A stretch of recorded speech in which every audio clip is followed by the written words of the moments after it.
Si è svolta a Palma di Montechiaro la cerimonia di intitolazione dell'aula magna del plesso Giuseppe Tomasi di Lampedusa, diretto dalla dirigente scolastica Laura Sanfilippo, ad Alessandra Wolf di Stomersi Tomasi di Palma, moglie dell'autore del celebre romanzo Il Gattopardo. Ospite d'eccezione della manifestazione il principe Gioacchino Lanza Tomasi. All'evento culturale hanno partecipato anche il sindaco Stefano Castellino, che ha portato il saluto della città, il presidente del Consiglio Letizia Pace, l'assessore alla cultura Angela Rinollo, l'arciprete Gaetano Montana. Hanno partecipato anche all'iniziativa numerose associazioni che hanno contribuito alla riuscita dell'evento, donando anche dei doni al principe.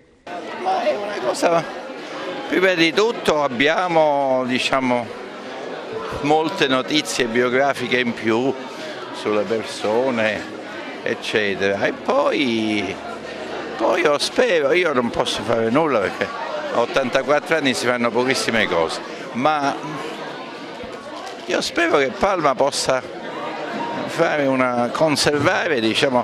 qualche cosa di questa tradizione, e lì bisognerebbe secondo me spingere, perché a Palma il convento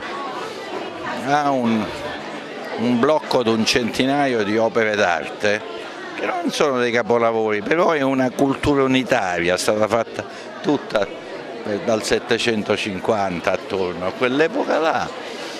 ed è un documento di una cultura bella che ha avuto una sua formazione, un suo irradiamento, e questa potrebbe essere anche un avvenire, perché sa, se lei mette, per esempio, c'era il progetto di mettere il castello nel palazzo delle ceramiche greche, ma sarebbero non di primissimo piano, quelle le tengono a Agrigento,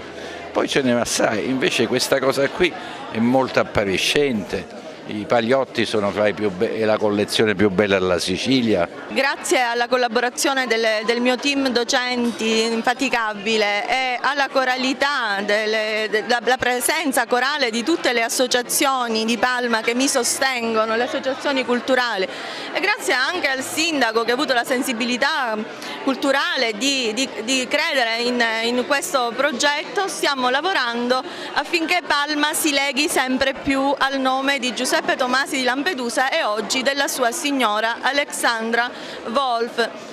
di Stomersi, che amava firmarsi Alessandra di Palma. È stata la prima presidentessa della Società Psicoanalitica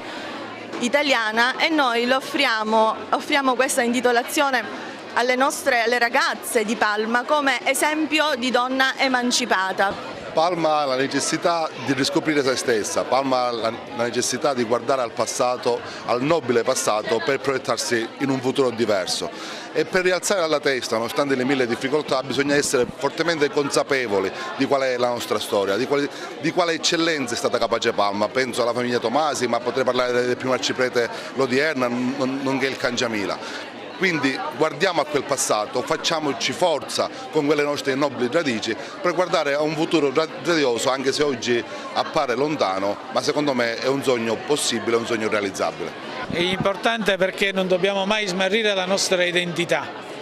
perché smarrendo l'identità non solo non c'è più il passato, ma soprattutto non c'è il futuro, e queste cose ci aiutano a riscoprire un'identità molto forte, in modo che il futuro sia in grado di essere gratificante per tutti e non permetta lo svuotamento del Paese.